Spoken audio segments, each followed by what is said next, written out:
Irmãos, hoje é terça-feira, dia 24 de março de 2020. Terça-feira é o dia em que a nossa Igreja Evangélica Congregacional de Vista Alegre, aqui em São Gonçalo, no estado do Rio, se reúne para oração e para estudo da palavra. É dia do nosso estudo bíblico. Eu quero ler um texto do livro de Êxodo, no capítulo de número 36, e tirar algumas lições práticas para o nosso dia a dia. Diz assim, Êxodo 36, de 1 a 7. Assim trabalharam Bezalel e Aholiabe e todo homem hábil a quem o Senhor dera habilidade e inteligência para saberem fazer toda a obra para o serviço do santuário, segundo tudo o que o Senhor havia ordenado. Moisés chamou a Bezalel e a Aholiabe e a todo homem hábil em cujo coração o Senhor tinha posto sabedoria, isto é, a todo homem cujo coração o impeliu a se chegar à obra para fazê-la. Estes receberam de Moisés todas as ofertas que os filhos de Israel haviam trazido para a obra do serviço do santuário, para fazê-la. E ainda, cada manhã, o povo trazia a Moisés ofertas voluntárias. Então, deixando cada um a obra que fazia, vieram todos os homens sábios que se ocupavam em toda a obra do santuário e disseram a Moisés: o povo traz muito mais do que é necessário para o serviço da obra que o Senhor ordenou se fizesse. Então ordenou Moisés, e a ordem foi proclamada no arraial, dizendo: nenhum homem ou mulher faça mais obra alguma para a oferta do santuário. Assim, o povo foi proibido de trazer mais, porque o material que tinham era suficiente para toda a obra que se deveria fazer e ainda sobejava. O texto que nós acabamos de ler é um texto que fala da construção do tabernáculo, mas seria preciso ler mais, ler a partir do versículo de número 10 do capítulo 35, onde eu vou apenas citar. Algumas lições práticas. Deus tem uma obra a ser feita. Deus sempre usa o homem para realizar a sua obra. Ele tem todo o poder para simplesmente dizer, como ele disse no início da criação em Gênesis, haja luz, ou ele poderia, usando do seu poder, fazer com que tudo que ele quer aconteça. Mas não, Deus sempre utiliza homens e mulheres para fazer a sua obra. Aqui não é diferente, homens e mulheres são usados, já vamos ver um texto aí onde as mulheres também participaram. Há uma obra então a ser feita. Lá no tempo de Moisés, havia a obra da construção do tabernáculo, que era o lugar de adoração, e eles estavam empenhados em fazer isso. Hoje nós temos também uma obra a fazer, que é a obra da evangelização. As duas situações mostram o povo de Deus trabalhando para chegar a algum lugar.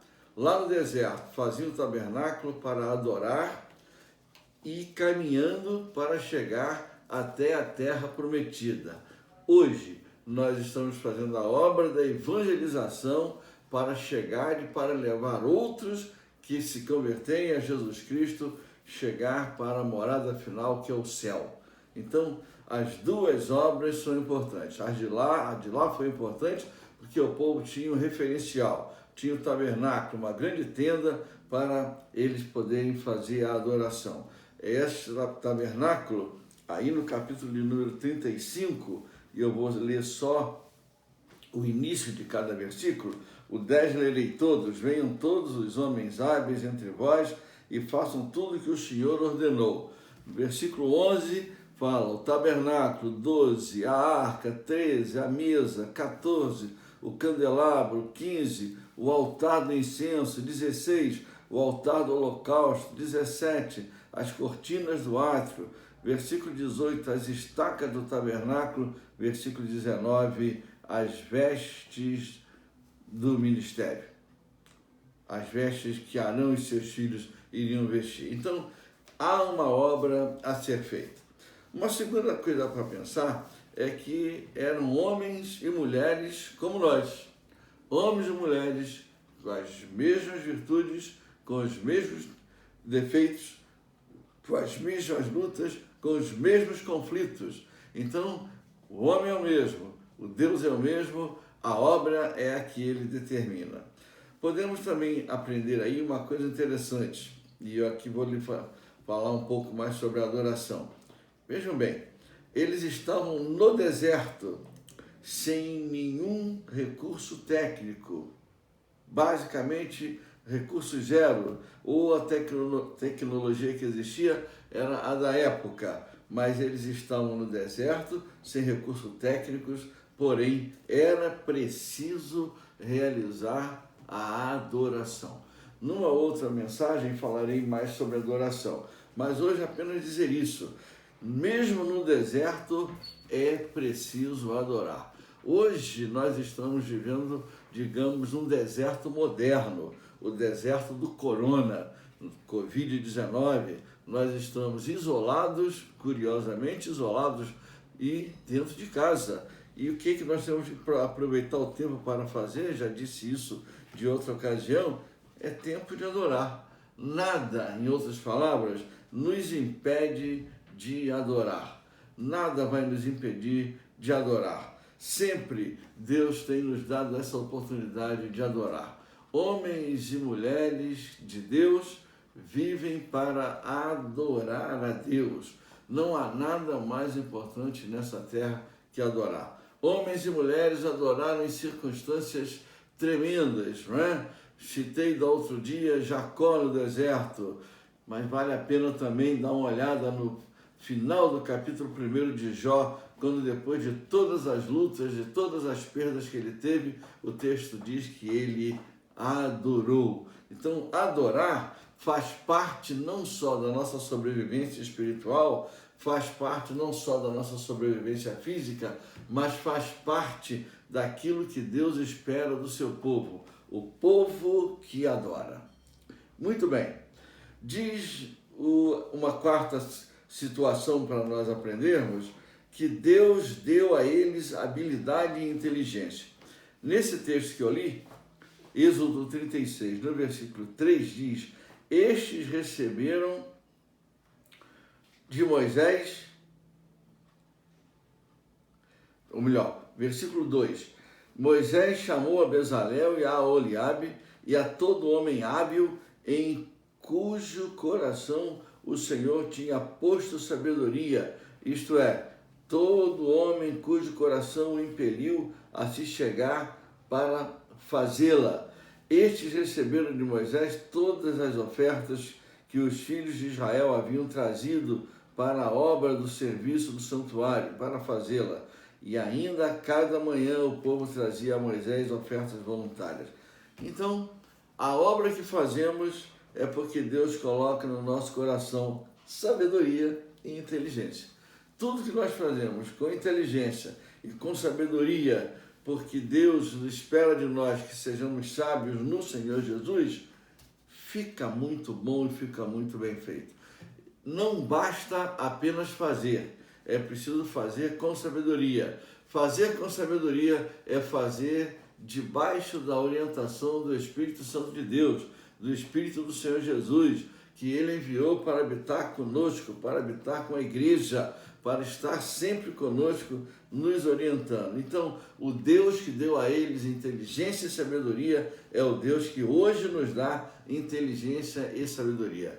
Tudo o que se faz na igreja, do pastor que prega, ao irmão que toca, ao irmão que abre a igreja, à irmã que limpa, ao professor de criança, todos nós agindo com sabedoria do céu que Deus nos dá. Usar de sabedoria é saber usar o que sabemos. Isso é sabedoria. Não basta saber, é preciso saber usar o que se sabe. E aí é que entra, então, a orientação do Espírito, a obra que Deus nos designou para fazer. Pois bem, uma quinta palavra que a gente pode tirar daqui é que todos os que fizeram a obra fizeram de coração. Vejam bem, aí no capítulo 35, no versículo 26, e eu disse que as mulheres também participaram, olha o que diz o versículo 26 de Êxodo 35. Todas as mulheres hábeis traziam o que por suas próprias mãos tinham fiado, estofa azul, púrpura, carmesim e linho fino. E todas as mulheres cujo coração as moveu em habilidade fiavam carmesim e linho fino. Isso é Êxodo 35, 25 e 26. 24 e 26. Muito bem. No capítulo 36, versículo 2, que eu já li, leio de novo. Moisés chamou a Bezalel e a Oliabe e a todo homem hábil em cujo coração o Senhor tinha posto sabedoria, isto é, a todo homem cujo coração o impeliu a se chegar à obra para fazê-la. Ou seja, tudo que se faz para Deus só é aceito se for feito de coração. Nós podemos fazer as coisas por várias razões. Podemos fazer porque ganhamos para fazer. Podemos fazer porque sabemos fazer. Podemos fazer porque fomos obrigados a fazer. Isso tudo já aconteceu na raça humana. Nossos antepassados eram obrigados a fazer, porque eram escravos. Pelo menos nós que somos descendentes de negros no Brasil, faziam porque eram obrigados a fazer. Muitos fazem porque gostam de fazer. É assim que Deus quer. Deus não é que Deus não goste da lei, mas a lei nos foi dada pura e simplesmente para aprendermos a fazer. Já aprendemos? Não precisamos mais da lei. A graça nos cobre de tal maneira que tudo que nós fazemos aqui para frente é feito de coração. Se for assim, Deus recebe, e aqui o texto está bem claro, aqueles cujo coração o impeliu. Uma sexta coisa para a gente aprender aqui. Olha que interessante. Deuteronômio vai dizer mais adiante que ninguém me apareça de mãos vazias. Pois bem, aí no capítulo 36, na parte final do versículo 3, diz aí o seguinte: e ainda cada manhã o povo trazia a Moisés ofertas voluntárias. Ou seja, todas as vezes, todas as manhãs que eles compareciam diante do Senhor, eles iam a Moisés levar ofertas. Em outras palavras, todas as vezes que eu for à casa do Senhor, eu não irei de mãos vazias. E não irei de mãos vazias, e não iremos de mãos vazias, porque o Senhor já nos supriu. Paulo vai dizer em Romanos, quem foi que deu a Deus primeiro? Ninguém. Foi Deus que nos deu tudo que nós temos. Nós sempre temos algo a levar, mesmo que estejamos no deserto, como Moisés estavam. No caso deles, eles tinham inclusive muito ouro, porque desde que Deus fez a primeira promessa dizendo que eles iam sair do Egito um dia e sairiam com muita coisa, isso aconteceu. Por último, quando veio a 10ª praga, o faraó queria que eles saíssem, e eles pediam, o que pediam eles davam, e com isso lá foi muito ouro. Vale a pena depois você ler, meu irmão, Êxodo 35, a partir do versículo 20 até o versículo de número 29, porque eles tinham e levavam todas as manhãs. Nós estamos vivendo um tempo em que as igrejas estão sendo buscadas por muitas pessoas, não todas, para que as igrejas lhe dê, ou para que Deus lhes dê alguma coisa que eles foram buscar na igreja. Pois bem, todas as vezes que eu vou à casa do Senhor, uma das minhas grandes preocupações deve ser, um dos meus cuidados, o que vou levar hoje. Mesmo que eu nada tenha a levar, eu posso ter um coração quebrantado e humildemente chegar ao Senhor e dizer: Senhor, eu vim porque eu quero cantar, eu quero orar, eu quero te adorar, nem que seja em silêncio, mas eu tenho algo a trazer, eu quero te adorar. Por último, olha que experiência interessante que todo pastor, toda igreja gostaria de viver hoje. Eu vou reler o finalzinho que vai aí, a partir do versículo 4.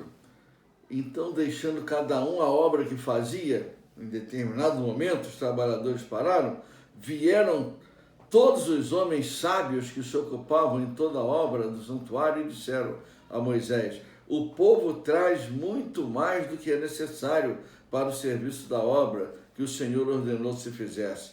Então ordenou Moisés e a ordem foi proclamada no arraial, dizendo: nenhum homem ou mulher faça mais obra alguma para a oferta do santuário. Assim o povo foi proibido de trazer mais, porque o material que tinham era suficiente para toda a obra que se devia fazer e ainda sobejava. Levaram tanto que estava sobrando. Este é o desejo de todo pastor, de toda igreja, de todo missionário. Imagine que nós estaremos todos tão cheios do Espírito Santo de Deus que vamos levar aquilo que o Senhor nos diz para levar. Levamos o dízimo, levamos a oferta, socorremos o necessitado, mas levamos tanto que o pastor talvez precise dizer assim: irmãos, por favor, não tragam mais não, por um tempo esperem, porque nós temos muito, não temos como usar agora, todos têm muito, mas hoje, meu irmão, dificilmente diremos isso. Por qual razão? Por falta de fé do pastor? Não, porque a carência mundial é tão grande, tão grande, tão grande, que hoje o mundo com 7 bilhões de pessoas, nós sempre teremos para quem mandar. Não só alimento material, não só alimento para o estômago, mas bíblias, missionários, folhetos, literatura, educação de crianças, quanta coisa. O que vale aqui é o espírito daquele povo que estava com Moisés no deserto, chegar até nós, termos nós o mesmo espírito, levando com alegria e fidelidade, para que nada falte na casa do Senhor. Quanto mais nós levamos para o Senhor, mais o Senhor se alegra, e como Ele é um Deus abençoador, mais Ele derrama no coração da gente também. É por isso que Paulo vai dizer em 2 Coríntios capítulo 9, o que semeia pouco, colhe pouco, o que semeia muito, colhe muito. Não vamos fazer para negociar, mas vamos fazer, como eu disse, por amor e graça. E quanto mais fazemos, mais o Senhor nos abençoa. Que Ele nos abençoe de novo nesse instante. Vamos orar. Senhor, nós louvamos o Teu nome pela Tua palavra, nós te agradecemos pela oportunidade de estarmos de novo lendo a Tua palavra, e outras lições há aqui no texto que podem ser também tiradas para a nossa vida. Mas que isso que foi dito, Senhor Deus, venha nos alimentar, encher o nosso coração, encher o coração da igreja. Ajude-nos, Senhor Deus, para que nós possamos viver de tal forma que a nossa vida te agrade. Eu oro em nome de Jesus, com perdão dos meus pecados. Amém.